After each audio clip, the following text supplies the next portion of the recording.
அது திருவிசைப்பா. அதுல ஒரு பகுதி திருப்பல்லாண்டு. 10ஆம் திருமுறை நம்முடைய திருமந்திரம் என்று சொல்லக்கூடிய அற்புதமான நூல். அதை திருமூலர் அருள் செய்தார். 3000 பாடல்களை கொண்டது. பாடல் மொத்தம் 3047. ஆனால் நம்ம 3000 பாடல்களை கொண்டது திருமந்திரம் என்று சொல்கிறோம். மூலன் உரை செய்த 3000 தமிழ், மூலன் உரை செய்த 300 மந்திரம், மூலன் உரை செய்த 30 உரையம், மூலன் உரை செய்த சாஸ்திரமும் சூத்திரமும் கலந்த அற்புதமான நூல். அந்த நூல் 10ஆம் திருமுறை திருமந்திரம். 11ஆம் திருமுறை அது 20 பேர் எழுதினாங்க. அது பிரபந்த வடிவிலே உடையது. அடுத்தது புராண வடிவிலே 12ஆம் திருமுறை திருத்தொண்டர் புராணம். அதற்கு பெரிய புராணம் என்று பெயர். இப்படி 12 திருமுறை. இந்த 12 திருமுறைகள்ல 7வது திருமுறை சுந்தரமூர்த்தி சுவாமிகளுடைய திருப்பாடல். இந்த பாடலை பாடுகிறார். அதன் பிறகு திருமணத்தை விட்டார். நேராக கனகண்டோரம் சென்று பாடினார். திருப்பதிகைக்கு வருகிறார். அங்கே வந்தவுடன் நினைத்தார், இந்த இடத்துல தானே நாவுக்கரச பெருமானுக்கு இறைவன் தீட்சையை கொடுத்து அவரை ஆட்கொண்ட இடம். அதை நம்ம காலால மிதிப்பது பாவம் என்று கரையில நின்று அந்த கோபுரத்தை பார்த்து ஒரு வணக்கம் சொல்லிவிட்டு சென்றார். இரவு அங்கே இருக்கக்கூடிய சித்தர் மடம், அந்த மடத்துல போய் தங்கினார். அங்க ராத்திரி ஒரு 11 மணி இருக்கும். படுத்து நல்லா தூங்குறார். தன்னுடைய காலில் யாரோ மிதிக்கிறார். தலையில காலால தலையில யாரோ மிதிச்சா, யாரோ மிதிக்காமலே எழுப்பி பார்த்தார். உடனே ஒரு கலவனார் படுத்திருந்தார். அவர் சொன்னார், ஏம்பா எதுக்கு பாக்குற? யாரோ நான் காலால தலையில மிதிச்சாங்க. நான் தான் தூக்காராம பிறந்தனா, என் காலதாப்பா உன் மேல பட்டுட்டு கவலைப்படாத. நான் வயசாயிட்டா, கண்ணு தெரியலையா, அதனால பட்டுட்டுப்பா, பரவாயில்ல, நான் வேணா போய் கொஞ்சம் தனிமையா கொடுக்கட்டா அப்படின்னு கேட்கிறேன்.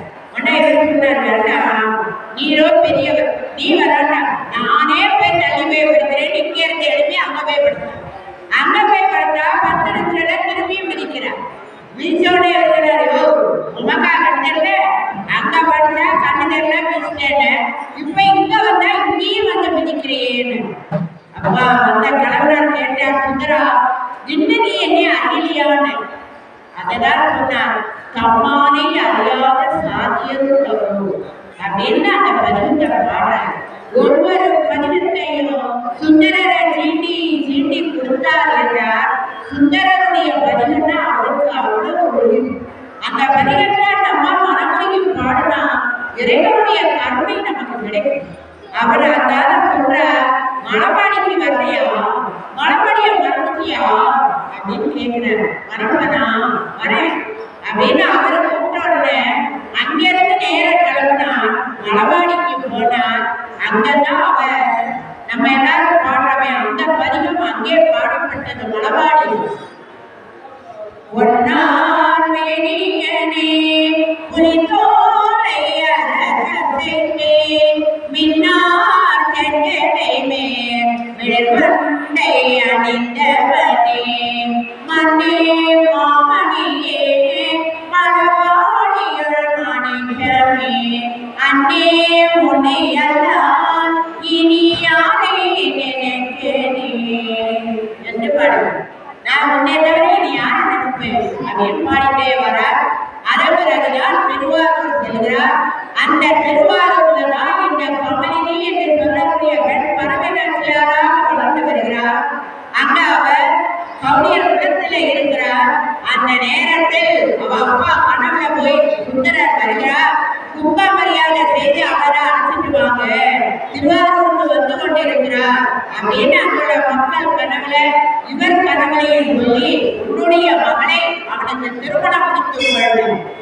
அங்க வர பறவை நாச்சியாரை திருமணம் முடித்து கொடுக்காம பறவையை கல்யாணம் பண்ணினார். அந்த 2 பெண்கள் ஒருத்தி அதை கல்யாணம் பண்ணி அங்கே வாழ்கிறார்.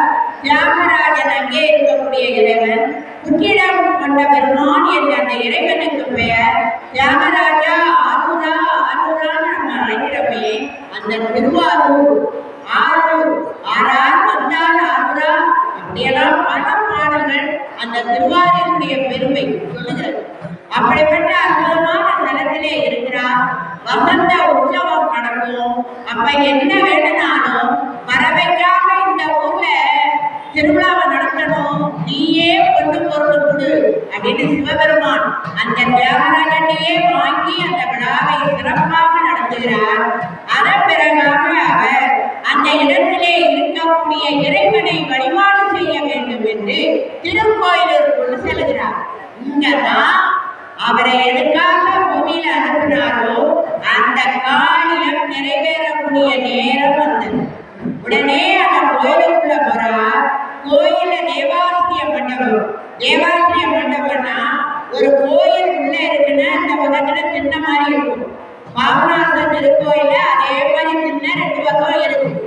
ஆனா ஒரு காலத்துல அதுல என்னன்னா அடியார் பெருமக்களுடைய பெருமை என்ன, சிவபெருமான் எப்படிப்பட்டவர், அவனுடைய பெருமை என்ன, இதையெல்லாம் கோயில் அழைத்த பிறகு இருந்து இறைவனை சிந்திப்பதற்கான ஒரு இடம்.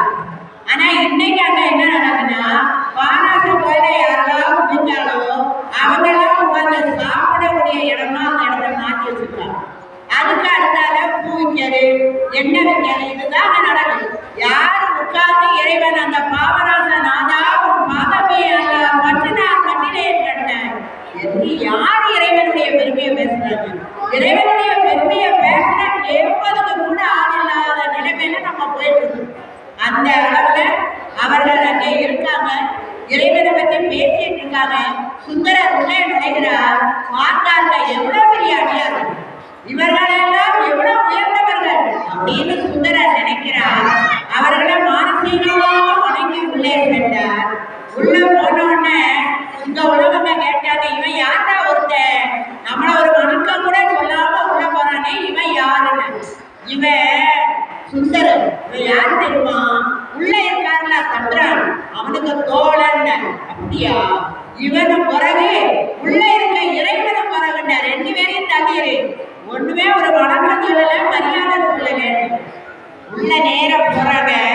போன உடனே இறைவன் கேட்டார், சுந்தரா அந்த அடியார் பெருமக்கள் எல்லாம் ஒன்னையும் வரவிட்டாங்க, என்னையும் வரவிட்டாங்க, நீ வந்ததுதான் வந்த, ஒரு வணக்கம் சொல்லிட்டு வரக்கூடாதா அப்படின்னு கேட்கிறார். சுந்தரர் அவரை வணங்கி சொல்றார், ஐயா அவங்க எவ்வளவு உயர்ந்தவங்க. சுந்தர் இவருக்கு அணுக்க தொண்டனா இருக்கார், இறைவனோட இறைவன் பேசுறார், இறைவனை சொல்றார். அப்படிப்பட்டவர் சொல்றார், அவர் எவ்வளவு பெருமை வாய்ந்தவர், அவரை வந்து நம்ம எப்படி சொல்ல முடியும் என்று ஆணவ மனம் இல்லாத அந்த இடத்தில் பணிந்து சொல்கிறார். பணியுமாம் என்னும் பெருமை பணிந்து நிற்கிறார். அப்போதான் அவங்கெல்லாம் சொன்னாங்க, ஆணவ மலம் அழிவை தேடி தரும். ஏன்னா உதாரணமா வேடிக்கையா ஒரு கதை சொல்லுவாங்க. ஒரு அடர்ந்த காடு, அந்த காட்டுல ஒரு கிளியும் ஒரு காகமும் நட்பா இருந்தது. காகம் எப்படி இருக்கும், கிளி எப்படி இருக்கும்னு நமக்கு தெரியும். அப்ப அந்த காகம் எப்பவும் அதுக்கிட்டே பேசிட்டு இருக்கும் போது கிளி சொல்லுவான், ஏன் நீ இப்படி கண்ணமரேன்னு கருப்பா இருக்க, என்னைய பத்தியா பச்சை பச்சையா இருக்கு, பல கலர்ல இருக்கு, என் கண்ணு அப்படி இருக்கு, என் அழகு அப்படி இருக்கு, என் காது அப்படி இருக்கு, நீ டோட்டலா கருப்பா இருக்க அப்படின்னு தான் என்ற ஆணவத்தோடு அந்த கிளி பேசியது. 2 நாள் கழிஞ்சது. ஒரு வேடன் வந்தான். வந்த வேடன் காக்கையவா பிடிமா, அவன் வந்தவன் கிளிய பிடிச்சான். பிடிச்ச உடனே காகம் நினைத்தது, நமக்கு நட்புன்னு சொல்ல இந்த கிளி ஒண்ணுதான் இருந்தது, அதை பிடிச்சிட்டு போறானே, அவன் எங்க போறான் அப்படின்னு அதை பின்னால பறந்து போனான். இத மாதிரி ஒரு அவங்க ஒரு சிற்றவுட்ல இதே மாதிரி ஒரு இது வச்சிருக்காங்க, அதுல ஒரு கிளிக்கூடு, அதுக்குள்ள போட்டு அடைச்சிட்டாங்க. உடனே காக்கா பக்கத்துல உள்ள உத்தரத்துல போய் உட்கார்ந்து நினைச்சது, அழகா இருக்கேன்னு ஆணவமா இருந்திய, ஒன்னிய போய் இப்ப கூட்டுக்குள்ள அடைச்சு விட்டா பத்தியா அப்படின்னு சொல்லிட்டு இருந்தது. கொஞ்ச நேரம் கழிச்சா சத்தமா கேட்கும். என்னடா கிளி சத்தம் போடுது அப்படின்னு உள்ள போய் பார்த்தா ஒரு தீ வச்சு கம்பியை உள்ள வச்சு நாக்குல அப்படியே தீய வச்சு விட்டு அம்மான்னு சொல்லு, வணக்கம் சொல்லு, வாங்கன்னு சொல்லு அப்படின்னு தமிழ அந்த நாக்குல குண்டு வச்சு சொல்லி கொடுப்பாங்க. அடப்பாவுமே அருமையா காட்டுல பிறந்து தெரிஞ்ச, இஷ்டப்பட்ட நேரத்துக்கு உணவை எடுத்த, இஷ்டப்பட்ட நேரத்துக்கு தூங்கினேன், இப்படியெல்லாம் இருந்த ஒன்னிய கூட்டுக்குள்ள அரைச்சு போட்டா பத்தியா இந்த ஆணவம் தான் அழிவுக்கு காரணமா இருக்குன்னு நினைச்சிட்டே இந்த காமம் இருந்தது. 2 நாள் கழிந்தது, அமாவாசை வந்தது.